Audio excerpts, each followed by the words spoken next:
Well, ganun na mangyayari kasi ako, ano lang naman kami, kami ni Kat, yung aming grupo, in good faith,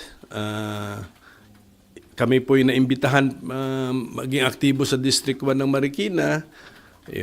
That's our hometown anyway. So, in good faith, ginawa po namin. Napamahal na mga tao sa amin. Tapos, may magulo. May mga magulong kausap. Kaya ayusin po natin ang... sabi ko nga, kailangan ayusin ang politika sa Marikina. Kasi delikado kung ganito na walang isang salita, ang gulo ng usapan, ang gulo ng kausap, baka yung mga future generations na yung kabataan ma-turn off na sa politika. It will give politics a bad name and we will be turning off in the future possibly good people from participating in local politics in Marikina. Hindi na po kasi months na namin napapansin na magulo Magulo masyado ang usapan. Ang daming marami pong mga kwento na bakit hindi pwedeng maayos ang usapan. So siguro po nagpepresenta na lang ako kung gusto ng mga kababayan namin sa Marikina ng pagbabago sa politika. And then I am there. I will be there as the other choice. But sir, do you have may teorya po ba kayo kung ano yung nangyari? Kung bakit biglang nagbago yung decision or yung isip ni Mayor Marcy? Siguro nagpa-survey siya sa District 2 at hindi po siguro maganda ang resulta niya sa District 2. So, for some people kasi, winning is everything. So siguro ayaw na niya sa District 2 dahil so bumalik siya sa District 1. But you know, yung mga actions kasi natin have implications. So let the political implications be felt. Hindi po ngayon ako I have an independent stance. Anyway, member of Congress naman po yung tatakbuhan ko Sa City Hall, sila na po maglabanan doon po sa City Hall.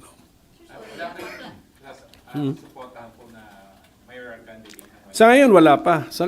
Pero siyempre, we're open to supporting, lalo na kung tingnan natin kung sino magdadala ng transformation din sa Marikina. Kasi siyempre yung mga local issues, no, dahan-dahan nalalaman na rin natin yung mga issues like yung utang ng syudad.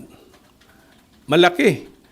Especially if you compute it on a per capita basis. Kasi importante rin malaman yun, yung ganito ang halaga ng utang ng isang LGU, ilan ba ang inhabitants ng LGU. So on a per capita basis, mataas. So ang utang po ng City of Marikina. So kung sino ang city mayor na makakaayos ng budget ng Marikina, may vision for Marikina, yun po ang susuportahan natin. Tapos, as a member of Congress, support sa legislation, support sa budget, etc. Support sa network. Clarify lang, bakit kayo kinausap ni Mayor Marcy before? What was the reason that gusto kayong patakboy sa District 1? Iiwanan nila para klaro, no? The current member of Congress in District 1 is Maan Teodoro, who will run for mayor. Okay. The current mayor is Marcy Teodoro, who is term limited.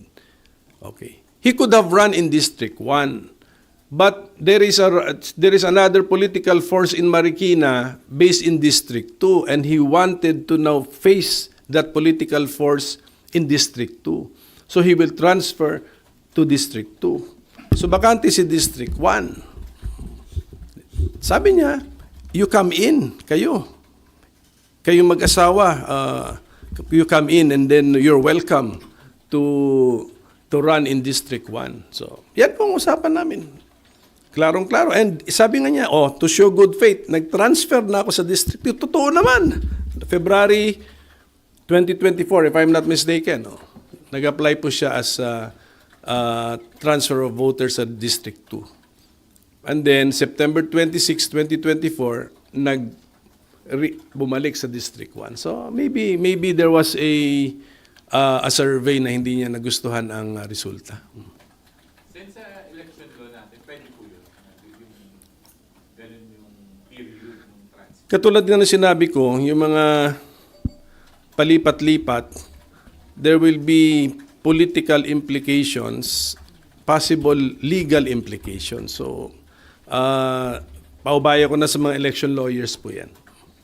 And previously, as agreed, kayo po yung tatakbo or yung wife niyo po sana yung tatakbo? Well, inoffer naman sa amin na kami yung grupo po namin ang mamimili ng kandidato. That was the offer. So I was not really involved na sa detailed negotiations, but I was already receiving news na malabo ang kausap namin. yun ang natanggap ko ng mga feedback. But before that, sir, have you been, may friendship po ba or partnership na kayo with Mayor Marcy, or was that the first time that he reached out to you? No, I'm friends to all kasi being a nationally elected official, I'm friends to all local government officials. And you are running, I'm friends to Mayor Marcy, Maan, dala sa opisina si Maan siguro mga 4 to 5 times sa office ko. And then of course, the other political force na kinukonsider nilang kalaban nila, the Kimbos,